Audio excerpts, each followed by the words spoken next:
Oblivion Lore, Part 3.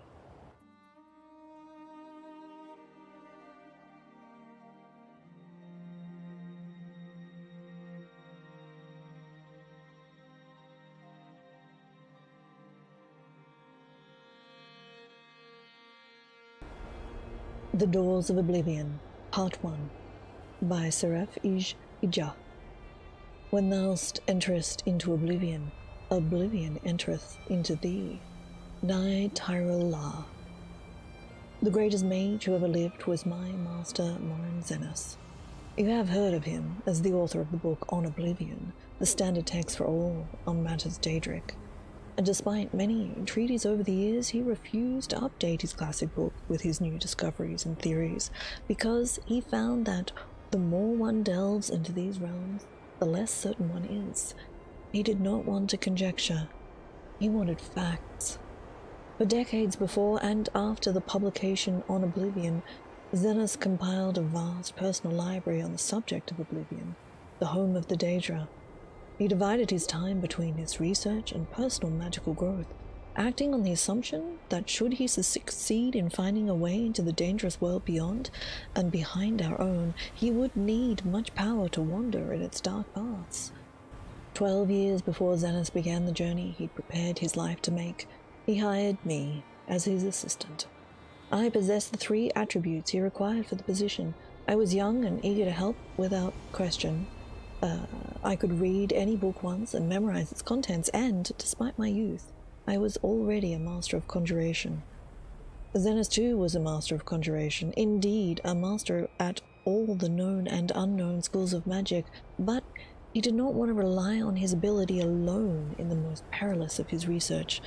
In an underground vault, he summoned Daedra to interview them on their native land, and for that he needed another conjurer to make certain they were bound, and were sent away again without incident.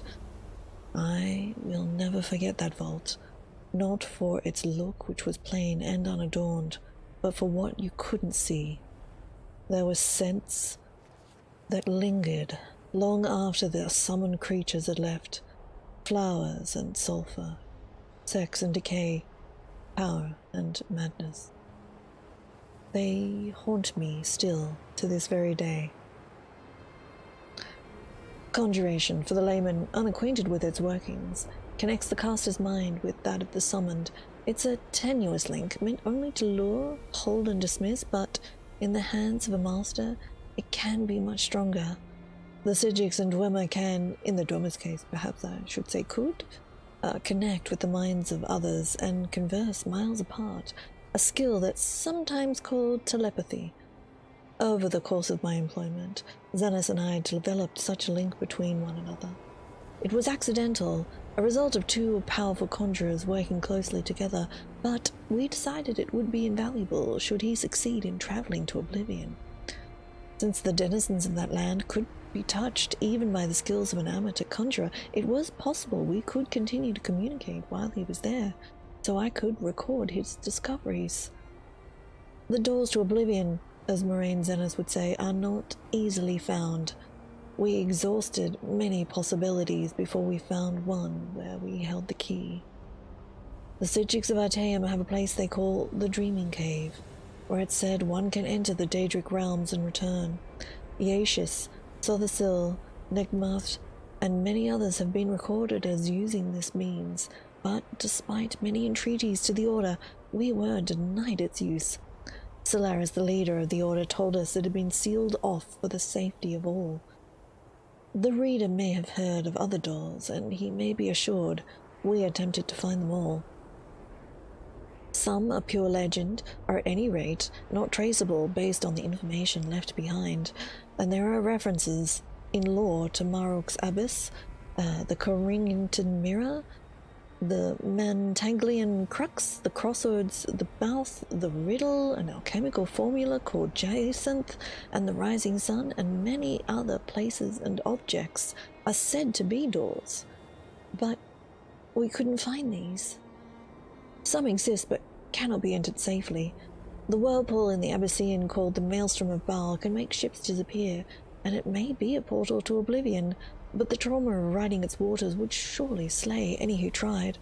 Likewise, we did not consider it worth the risk to leap from the Pillar of Thras, a 1,000-foot spiral of coral, though we witnessed the sacrifices the Slode made there. Some victims were killed by the fall, but, indeed, some seemed to vanish before being dashed on the rocks.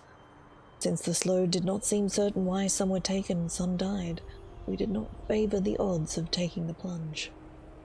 The simple and most maddening complex way to get to Oblivion was simply to cease to be here and begin to be there. Throughout history, there are examples of mages who seem to travel to the realms beyond ours, seemingly at will. Many of these voyagers are long dead, if they ever existed, but we were able to find one still living. In a tower off Zabfrinul Bay, in the island of Vardenfell in the province of Morrowind, there exists a very reclusive wizard named Divathfir. The Doors to Oblivion, Part 2.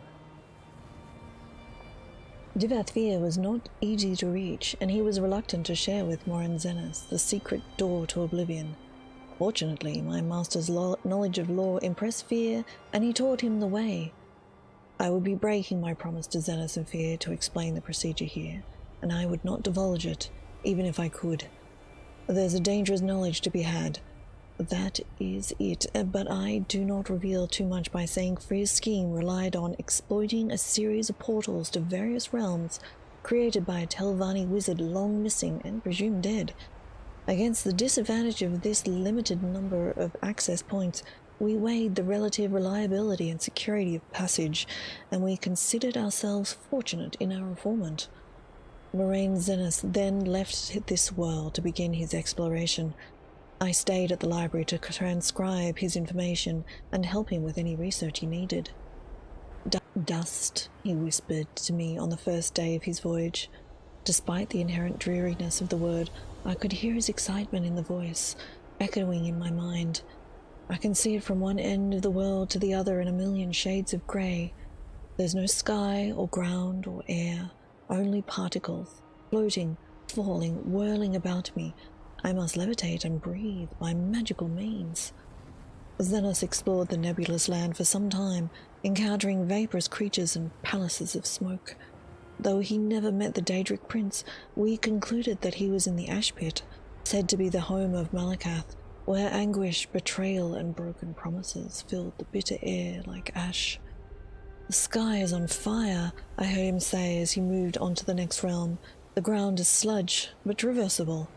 I see blackened ruins all about me, like a war was fought here in the distant past. The air is freezing. I cast blooms of warmth all around me, but still feels like daggers of ice stabbing me in all directions. This was Cold Harbor, where Molag Bal was the realm's Daedric prince. It appeared to Zenas as if it were a future Nirn, governed under the Lord of Brutality, desolate and barren, filled with suffering. I could hear Morin Zenas weeping at the images he saw and shiver at the sight of the imperial palace splattered with blood and excrement. Too much beauty, Zenas gasped when he went to the next realm. I am half blind. I see flowers and waterfalls, majestic trees, a city of silver, but it is all a blur. The colors run like water. It's raining now, and the wind smells like perfume. This surely is Moonshadow, where Azura dwells. Zenas was right, and astonishingly, he even had an audience with the Queen of Dusk and Dawn in her Rose Palace. She listened to his tale with a smile, and foretold to him the coming of the Neverine. My master found Moonshadow so lovely he wished to stay there, half blind forever, but he knew he must move on and complete his journey of discovery. I'm in a storm, he told me as he entered the next realm. He described the landscape of dark, twisted trees, howling spirits and billowing mist, and I thought he must have entered the Deadlands of Mehrunes Dagon. But then he said quickly, No, I am no longer in a forest. There was a flash of lightning, and now I am on a ship. The mast is tattered. The crew is slaughtered. Something is coming through the waves. Oh God! Wait, now I'm in a dungeon, in a cell. He was not in the Deadlands, but in Quagmire, the nightmare realm of Vermena. Every few minutes there was a flash of lightning, and reality shifted, always to something more horrible and horrifying. A dark castle one moment, a den of ravening beasts the next, a moonlit swamp, a coffin where he was buried alive. Fear got the better of my master, and he quickly passed through to the next realm. I heard him laugh. I feel like I'm at home now. Moraine Zinnis described to me an endless library, shelves stretching on every direction, stacks upon tops of stacks.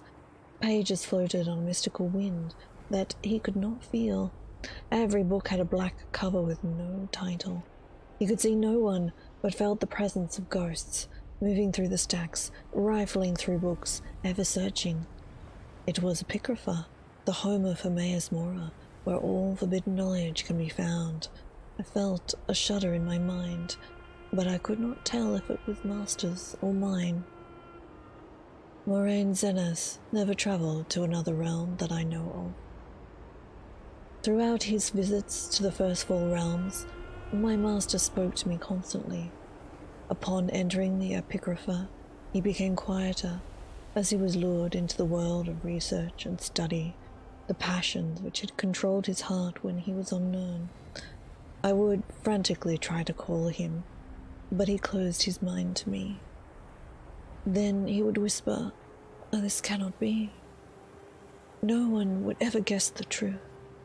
I must learn more. I see the world, the last illusions shimmer, it is crumbling all around us." I would cry back to him, begging him to tell me what was happening, what he was seeing, what he was learning. I even tried using conjuration to summon him, as if he were a Daedra himself, but he refused to leave. Moraine Zinnis was lost. I last received a whisper from him 6 months ago. Before then, it had been 5 years, and 3 before that. His thoughts are no longer intelligible in any language. Perhaps he is still in the Apocrypha, lost, but happy. In a trap, he refuses to escape. I would save him if I could. I would silence his whispers if I could. Varieties of Daedra, Part 1, by Arania Drithan, healer and dissident priest. There is little chance of our ever understanding the various orders of Daedra and their relationship to the Daedra lords and their dominions. Of the varieties of Daedra that appear in our world, and the varieties of their relationships to their fellows and their Daedra patrons, there is no end. In one place and time they are seen to be this, and in another place and time they are seen to be the opposite, and in another place and time they are seen to be both this and that in completely contradictory terms. What Daedra serves this prince? What Daedra gives orders, and what Daedra serves, and in what hierarchy, and under what circumstances? What Daedra exist in fellowship with one another, and what Daedra have eternal enmity to one another, and what Daedra are solitary or social, and by turns solitary or social. There are no limits to the variety of behaviors that may be observed, and in one place they may be this, and in another place they may be that, and all rules describing them are always found to be contradictory, and exception to others. Further, from what we may seek answers to our questions about these orders, from mortals who know little but what they may observe from another world, from the gods who speak in riddles of enigma wrapped in mysteries who keep things from us, the better to preserve their dominion over us, from the Daedra themselves, who are never the models of straightforwardness or truth-telling, but are rather famous for misstatements and obfuscations. And even were the Daedra to speak the truth, how can we know if they know themselves, or if there is any truth about them that is to be known? How are all arrangements among the Daedra protean and ever subject to change? In short, what is to be known is little, and what is to be trusted is nothing. These things being said, I shall venture to relate what I have observed and heard of the relationships of the servants of Lord Dagon in my brief service to the Delvani wizard Divathir, when I sought him out and offered to bring peace to the victims of Corpus in his sanitarium. Divathir told me that he, by choice, trafficked only with 2 Daedra powers, Mehrunes Dagon and Azura. Azura, he said, knew and understood all things, and declined to speak of these things, or only spoke in riddles. Mehrunes Dagon, on the other hand, out of pride, fixity of purpose, and a predictable lack of subtlety in thought, knew nothing and understood nothing, and was inclined to speak freely and without falsehood. Divathvir said Dagon's chief servants, the Dromora, were like him in pride, fixed purpose, and lacked subtlety, with the addition of peculiar traits of honor and loyalty, both within their class and with their relationship to Lord Dagon. And Divathvir said that the Dromora ordered into clans and castes, and these clans and castes were well defined. Individual Dromora might rise or fall in ranks or move back and forth among clans, but only when regulated by complex oaths, and only at the will and pleasure of their Lord Dagon. The Dromora refer to themselves as the kin or the people, contrasting themselves to the other Daedra, whom they consider unthinking animals. The term kinners refers to a member of the Dromora race, he of the kin. The least of the kin case are the churls, the undistinguished rabble of the lowest rank of Dromora. The churls are oblivious to superiors, but ferociously cruel to humans and other Daedra. Next in rank are the caitiffs, creatures of uncalculating zeal, energy without discrimination. They are used as regulars in the faction wars of the Daedra, as berserkers and shock troops, undisciplined and unreliable, but eager and willing. The highest of the rank and file of the Dromora troops are the Kinvals, warrior knights who have distinguished themselves in battle and showed deliberate steadiness of potential war leaders. Above the rank and file warriors are the case of the officers. A Kynreeve is a clan sheriff or a clan officer. Kynreeves are typically associated with either the clan fighting unit or an administrative office in the order of battle. The Kinmarcher is a lord and high officer of a Daedric citadel, outpost, or gate. A Kinmarcher's command is usually associated with both a unit and with a fief, a location or territory for which he is responsible. Above the Kinmarcher is the Marcanaz, or Grand Duke.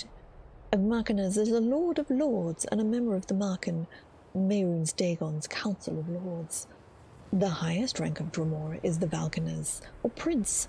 This warrior duke is a member of the Valkan, Mehrunes Dagon's personal guard. The Valkanaz are rarely encountered in Tamriel. Normally they remain by Mehrunes Dagon's side, or serve as commanders of operations of particular importance or interest to Dagon. Varieties of Daedra, Part 2. Of the varieties of other Daedra I encountered while I served Divathvir's Corporaceum, Ograms and Golden Saints, Daedroths and Winged Twilights, Scabs and Clanfears, there is much that might be said, but little that is helpful or reliable. I did note, however, that when Divathvir sought a Daedra of a character like unto the Dromora, but of greater power and greater inclination for independence and initiative, or solely as master, summoned Zavali, who are like the Dromora in personality and temperament, except they hate subordination and are liable to disloyalty and betrayal when they feel like they have not been treated with proper deference and respect. The feral beast-like Daedra, like the Clanfear and the Daedroth, appear in the service of many different Daedric powers, and may represent common creatures existing in the wild, like animals in the wilderness of Oblivion. Other savage, semi-intelligent creatures like Scabs and Spider Daedra may also be found in the realms of various Daedra lords. The case of the elemental Atronachs, on the other hand, is less certain. Flame and Frost Atronachs, for example, appear to be highly intelligent, but not all varieties of elemental Atronachs seem to be social or have the power of speech. Divathvir preferred not to summon or deal with these creatures, and had little experience with them, and showed no inclination to speculate upon their nature, so I learned little about them during my time at Telfir. I hope you've been enjoying these lore readings, and if you have, please do consider subscribing to the channel. Thanks for watching.